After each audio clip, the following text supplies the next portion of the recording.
story because she had a lot to say. Because, the whole singer recently sat down for an interview with The Standard to promote her new BBC Radio 6 music and BBC Sound series called Courtney Loves Women.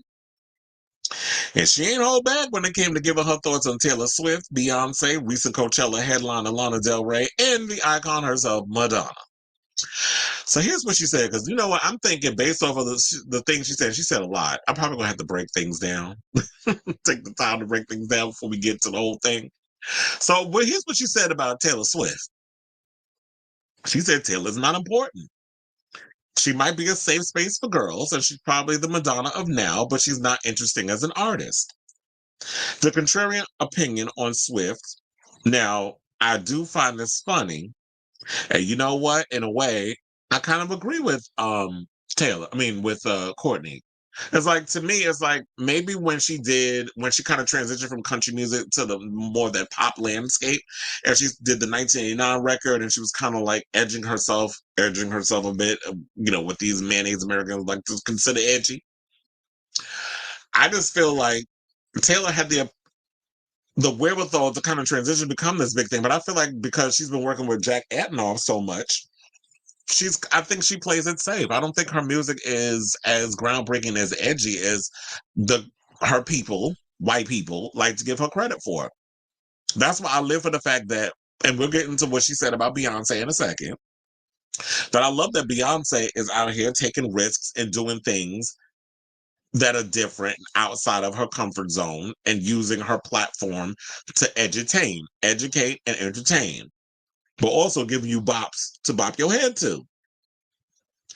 But I just feel like Taylor just really isn't like like I said, I just feel like she plays it too safe, but she's not really giving what needs to be given in regards to music. Because I'll listen to some of her songs, I'm like, this is what y'all out here worshiping and being excited for. So she's safe for middle American kids, little girls. They like it. And if you really think that being progressive and edgy is her getting her fan base to vote blue, then y'all need to get outside and touch the motherfucking grass, because y'all really need to do a whole lot more. Like, this is a lot more that goes into this than that, if you thinking that's really being progressive. But it also makes Courtney Love look bad, because it's like, yeah, you could be right in that way, but it wasn't that long ago in 2021 when you wished Swift a happy birthday and called them an aspirational, huge role model for so many young women. So what changed within almost 3 years of that post? I mean, I know, like, the older you get, you evolve, you change your mind. You're not always going to have the same thought process that you did 2 years ago.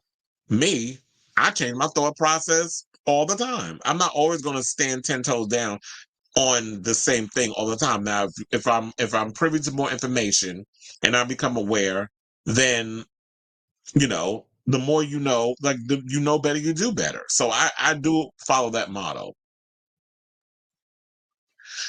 So, what else did she say? So she also said, um, they said no word on why the Swift love from Love has eroded, but it's worth noting that in 2021, she didn't have an 8-part BBC Radio 6 series on women in music to promote. So a lot of people feel like she's doing a lot of this to promote her stuff. And yeah, I'm sure that's probably the reason why she's saying all this, because you don't say something controversial, people are not going to come over and even know about your podcast and want to listen. These days, the only way that a lot of people get a lot of traction on their podcasts and stuff is that you have to say something controversial. We see it all the time. If you watch a lot of these other shows, and they'll bring up things that people are saying on podcasts, especially when it comes to relationships and stuff, misguided information on relationships. These are the things that are brought up, and these are the things that people talk about. And the most controversial thing you say will go viral. Unfortunately, people can't just be out here giving real information on stuff and y'all will tune in. It has to be the most ghettoest, most stupidest thing, most harmful thing for someone to say for y'all to pay attention. But I do, but it's like, yeah, but if you have a series on women to promote, then she wouldn't be saying all of this. But it does make her come across as, even though I do feel like Courtney is highly intelligent, I've always liked Courtney Love. Even when she had her little beef with Madonna. We'll get into that in a second too. Because that video was legendary. I remember that from the VMAs where she threw her compact Madonna while she was being interviewed by Kurt Loder, and Kurt was a shady queen because he was like, "Oh, you want to invite her up?" She was like, "Oh God, no!" And then he invited her ass up anyway. So those were the days. The '90s, they were like, "Fuck your mental health or respecting your space." This is about to be a moment, a viral moment before we even knew what the fuck viral was.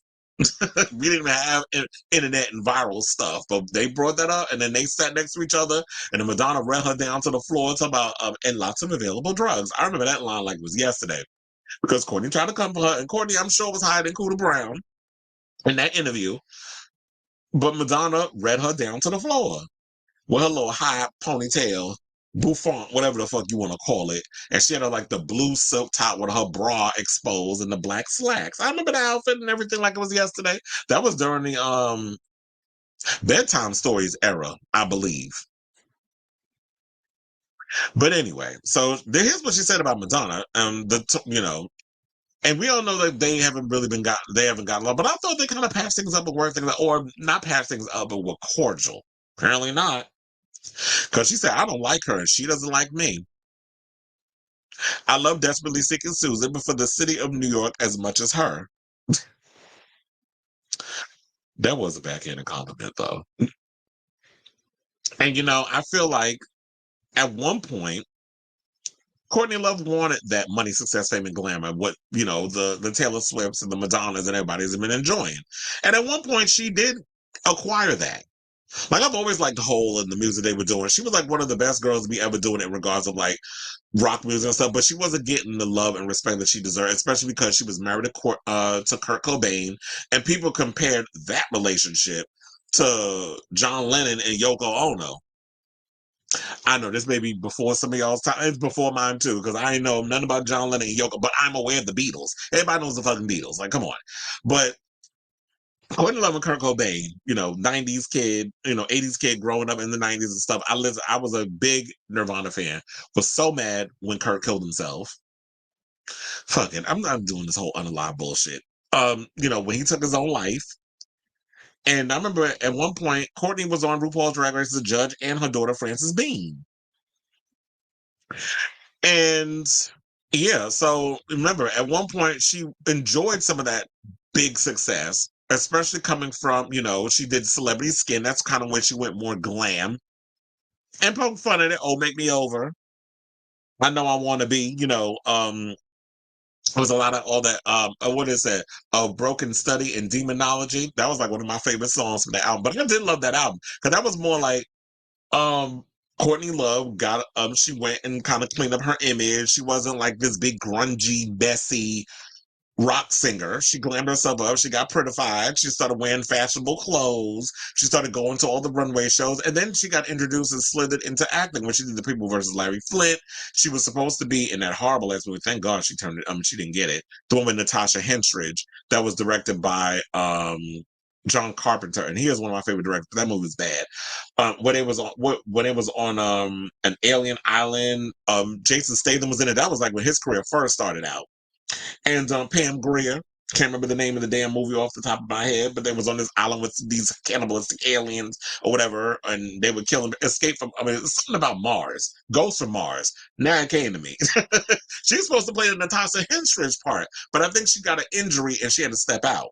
So Courtney's career was on the uprise, but then Harvey Weinstein, with his perverted ass, started his shit, and she called him out.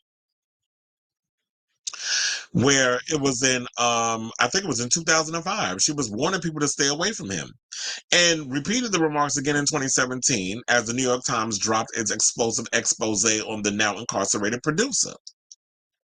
She called him out before it was, chic to do so. And that was the thing about Courtney Love that I've always liked. Courtney don't give a fuck. She says what needs to be said. She goes against whatever. Like, she's gotten into it with a lot of people.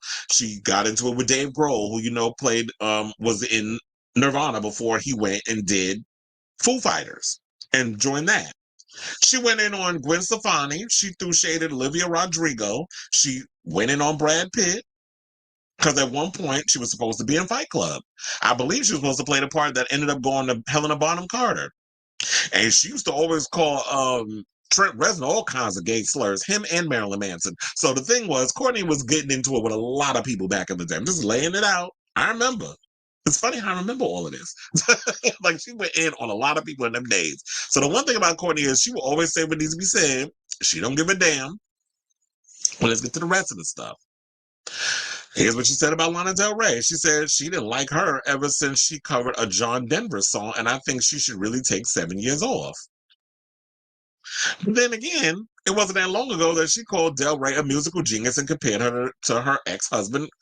Well, I don't think they ever got a divorce. She compared her to Kurt Cobain. So what happened between that period that all of a sudden you change your mind? So now it's like you're contradicting yourself and it's making you look a kind of way. So now it's like, well, damn, can we take Courtney seriously? Like first you bash Taylor, you love her on Taylor Swift, then you bash her. Then you do the same thing to Lana Del Rey. But at least you was consistent with your feelings on Madonna. Now, here's what she said about Beyonce. She said, I like the idea of Beyonce doing a country record because it's about Black women going into spaces where previously only white women have been allowed. Not that I like it much. As a concept, I love it. I just don't like her music. And she's entitled. She doesn't have to like everybody's music. No one's required to. If you like Cowboy Carter, you go like Cowboy Carter. I like some of the songs. I think in theory the idea works in regards of her edutaining the fans, her fan base on country music and the foundations of it and where it came from. But as far as like a full-fledged cohesive record, no. It's not Beyonce's best work. I do like the music, and I'm sure it will get her the album of the year at the Grammys. It's going to do all the other stuff. And it will be a shame that this is what it took for her to get that artist, that album of the year, when she should have been getting it for the other stuff. But if that's what it's going to take, then okay, whatever. But, this is Courtney's opinion, and she's allowed to have that. Even if I don't agree with them, I respect their opinion. Especially when you said the part where she said she likes the idea of Beyonce doing a country record because it's all about Black women going into spaces where previously only white women have been allowed. Well, on one hand, I feel like that's true, but it's also not true because Black music was founded upon, blues, rock, all of that stuff, jazz comes from, country is an amalgamation of that. So historically speaking, Black people did create that genre. White people came along and colonized it and made it more of a mainstream thing. So Beyonce is reminding people, like, yeah, this is where we started this shit. But yeah, well, she is right in the fact that what it has been country music has been dominated by white people, white women, and white men. But mostly, I think white women. I feel like white women have taken country music and made it more popular than the men have. I mean, when we talk about white women in country music, we immediately come to, Shania Twain, Reba McEntire, Dolly Parton, Loretta Lynn, so many other people, June Carter Cash, like so many other people that came out and did music in, then and now. Casey was it? Casey Musgrave, so many of the girls. I know my country stars, even though I don't listen to a lot.